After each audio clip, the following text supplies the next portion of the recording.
What is the medical, scientific reason and proof for giving a newborn a hepatitis B vaccine if the mom is Hep B negative? I want to go back to the assertion associated. What is the medical reason for giving a hepatitis B vaccine to a newborn? You were right. The vaccines were dangerous, and now the truth is coming out.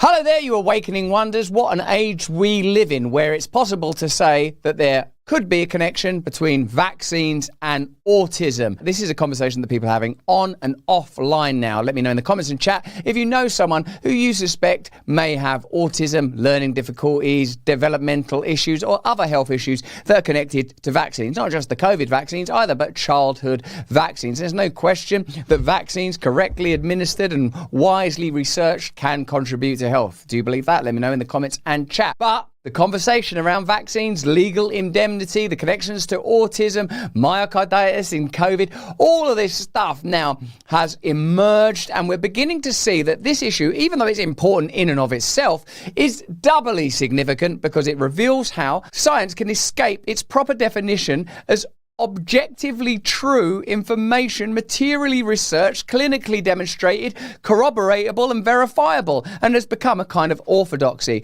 This is about science, government, media power, and how they put profits and power above the health of you, and more alarmingly, your children. You know all this stuff, but here's some proof. We'll be heavily relying on the book Forbidden Facts by Gavin Becker. There's a link in the description to help you acquire this brilliant resource. Let's get into it. First of all, Senator Rand Paul grilled CDC Director Suzanne Monares over the agency's vaccine rollout, and it seems that we're beginning to witness a long overdue reckoning for America's health bureaucracies, complicit media, and officials who conspired to push government-backed falsehoods and pandemic gaslighting. Before we get into this conversation between Rand Paul and the former CDC official, here's a few salient facts from Gavin de Becker's book, Forbidden Facts. In June 2021, a massive government-funded media campaign pushed the message the new mRNA vaccines were safe and effective. Americans were being hammered with the message that mRNA vaccination was the only way to resume a normal life, the only way to dine in a restaurant, fly on an airline, study at a university, be welcomed at a hospital, attend a show or concert, or feel good about yourself by meeting what was promoted as a civic duty. On the 16th of June that year, a previously healthy 15-year-old Connecticut boy was found dead in his bed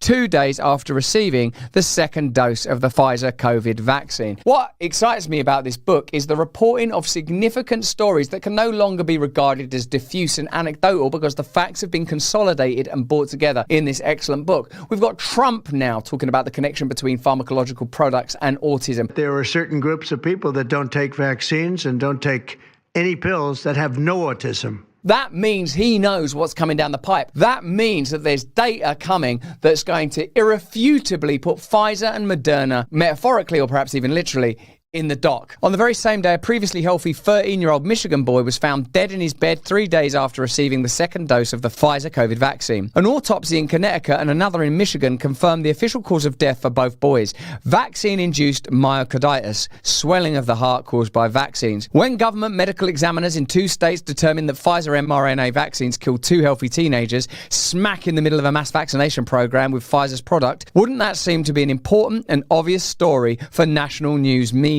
Apparently not. In the opinion of the national news media, for none of the cable news channels reported the deaths from the new Pfizer product, and neither did CBS, NBC, or ABC News. Why would that be? What stories are promoted? What stories are denied? What voices are amplified? What voices are silenced? And to what end? We know the end is always the same. Control. Maximal control. Profit is a byproduct of absolute control. As your great George Carlin says, you don't need a formal conspiracy. Right. When interests converge, these people went to the same universities and fraternities, they're on the same boards of directors, they're in the same country clubs, they have like interests, they don't need to call a meeting, they know what's good for them. There is no need for conspiracy when interests converge. Big pharma make money, government get control, media get views, everyone's a winner. Except for these teenage boys. They're dead now. Staying a moment longer with the mRNA vaccines, Pfizer's own safety data on their COVID product, which they brand as Comirnaty, reveals the safety and effectiveness of Comirnaty in individuals younger than 12 years of age has not been established. Available data on Comirnaty administered to pregnant women are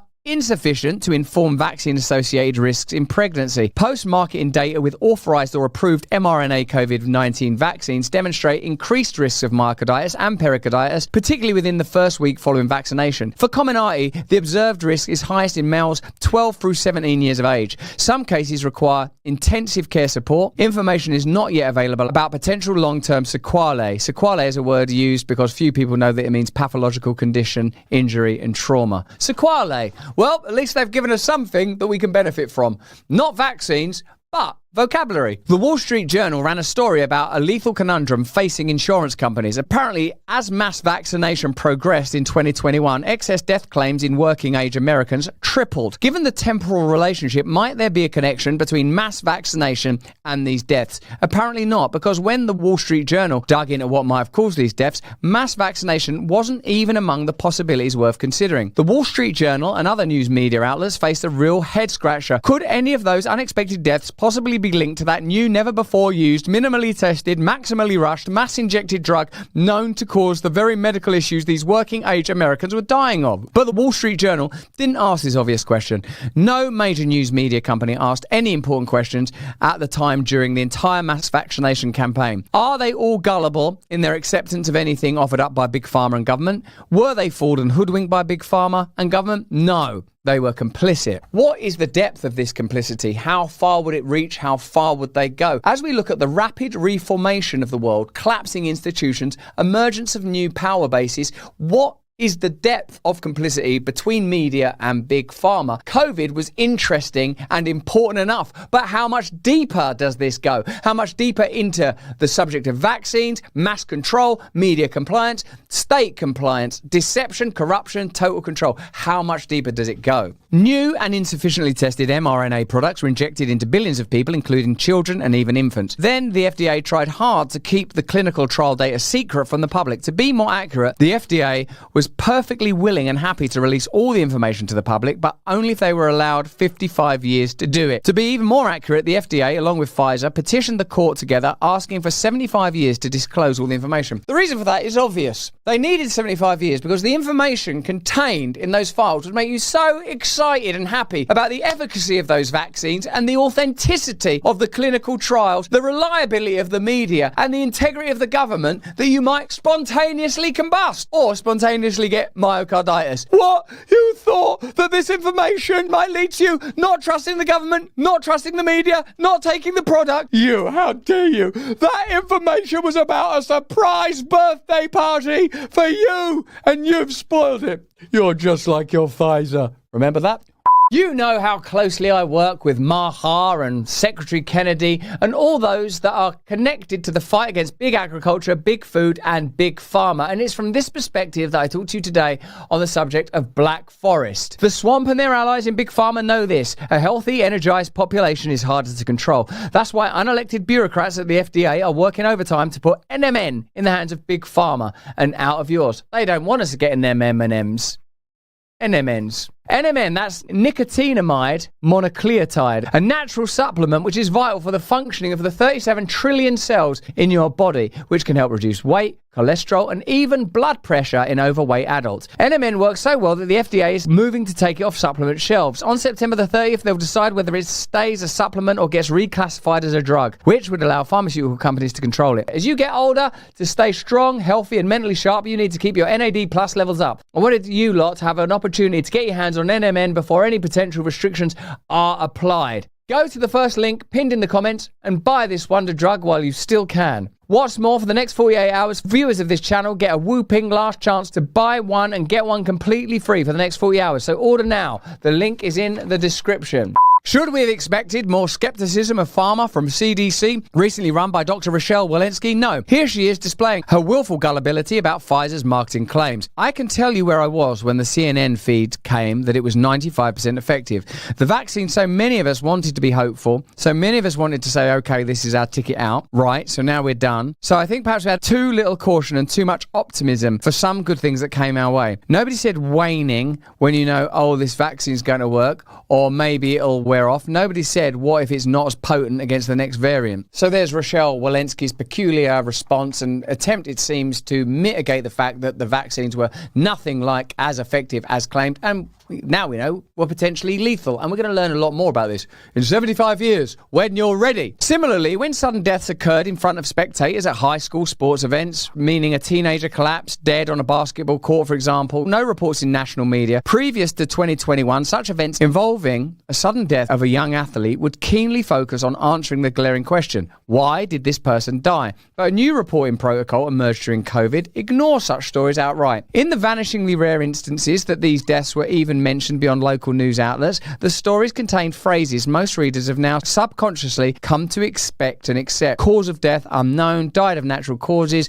no cause of death has been given, died after a brief illness, officials are still investigating cause of death, no follow-up news stories, no questions from reporters, no curiosity. Language is important. Reporting is important. The language that's being used here deliberately obfuscates and trains us to look away from the information that we're presented with. The reason I'm fascinated with these stories is not just because they're significant in themselves, but they provide you with the Rosetta Stone for decoding the paradigm of establishment deception. This book elsewhere talks about how the definition of the word vaccine has been altered over time, as well as the phrase anti-vaxxer. It also tells you that the word autism is deliberately loosely defined in order that it's harder and harder to diagnose people with having it. Even language itself has been corrupted in order to protect the interests of the powerful. It's a staggering story, an excellent book, and you should read it. Imagine that thousands of healthy young Americans died suddenly, unexpectedly, mysteriously, and then kept dying at an alarming and escalating rate. That would trigger an urgent CDC inquiry to determine the cause, once upon a time, of the deaths. Imagine attentive and curious public health officials discover that the descendants had all repeatedly ingested a new and little understood drug. Next, the officials determined to a certainty that the drug these kids took has a clear mechanism of action that can cause inflammation of the heart and other cardiac injuries. They learned that public health officials in other countries have seen the same thing and stopped recommending that drug to young people. Next, some of the most senior and revered scientific advisors to the US government publicly recommend the drug be stopped for young people. Finally, thousands of doctors around the world sign petitions and write op-eds opposing the drug for young people. Experts from Harvard, Yale, MIT, Stanford and Oxford universities come forward to voice their concerns. Alas, that thought experiment doesn't require any imagination because it is exactly what occurred, except for the part about an attentive and curious CDC officials rushing in to inquire. That part, the author of this book, Gavin Becker, had to make up. There's a link in the description if you want to buy this book. I can't recommend it enough. Let's have a look at Senator Rand Paul and former CDC Director Suzanne Manares at a Senate Health Committee hearing. Let's have a look. Does the COVID vaccine prevent transmission? The COVID vaccine can reduce viral load in individuals who are Does it prevent transmission? When you have reduced viral load, you will have reduced transmission. But in other words, it doesn't prevent transmission. You can still transmit the virus if you've had the vaccine. In fact, there's been reduced ability to interfere with transmission over time. And what we've found is the most recent one since Omicron is down around 16% reduction, if there is a reduction. Does the COVID vaccine reduce hospitalization for children under 18? It can. It doesn't. The statistics are inconclusive, and the reason you can't prove that it does is there's so few people under 18 that go to the hospital. The numbers are extraordinarily small. There's like 76 million kids under 18 in our country. 183 died, and a few thousand went to the hospital in 2020 and 2021. And since then, the numbers have dropped precipitously, and the idea and the issue needs to be discussed. But the COVID vaccine is not reducing hospitalization. It's not statistically significant. Does the COVID vaccine reduce the rate of death for children under 18? It can. Once again, it can. That's a ridiculous answer. No, it doesn't, and there is no statistical evidence that it does reduce the death rate. These are statistics. We've looked at it. So when we're discussing the science here, we have to discuss what is the science in favor of giving a vaccine to a 6-month-old, and what are the benefits from that. And there is no benefit of hospitalization or death. And then what would the risks of the vaccine be? We have large population studies of the risks of the vaccine in younger people. And it turns out that you don't see this as much if you look at the general population, but once you start isolating in by age group, which you have to do in COVID because there's such a disparity among age group, you find that there is a risk of myocarditis, a significant event.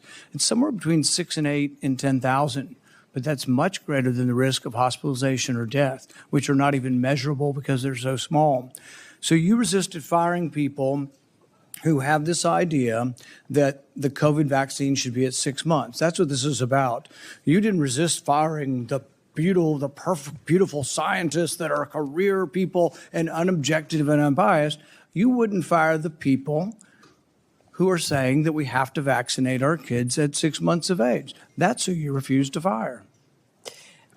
So that assertion is not commensurate with the experience that I had with the individuals who are identified to be fired. Did any of the people you refused to fire, did any of the people you About to answer the question. Did any of the people you refused to fire believe that we should change the vaccine schedule and no longer force 6-month-old kids to take it?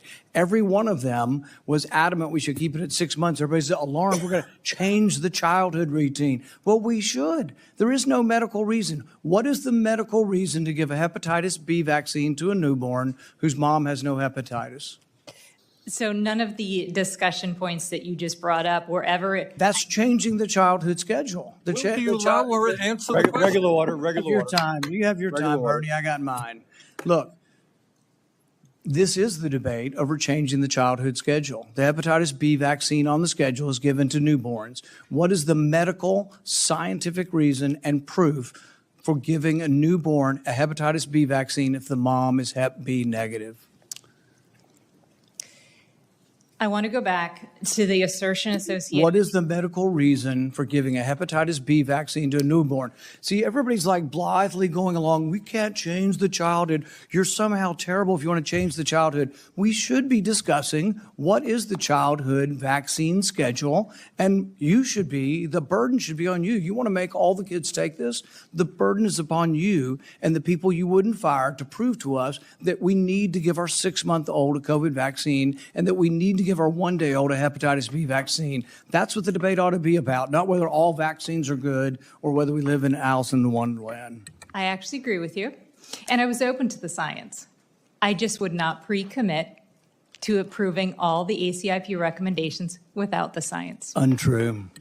The pandemic era was a time when many people came to a new political perspective. We must transcend beyond the uniparty. We must recognise that the state, the media and global corporations operate as one functioning machine. And who controls that machine? And to what end? And why are we continually lied to? How do they benefit? Finally, thanks to authors like Gavin Becker and books like Forbidden Facts, the truth is beginning to emerge. But that's just what I think. Let me know what you think in the comments and chat. In the meantime, if you can, stay free. Thanks for watching the video. Have a look at this one over here, or join us Monday, Tuesday, Wednesday, Thursday on Rumble.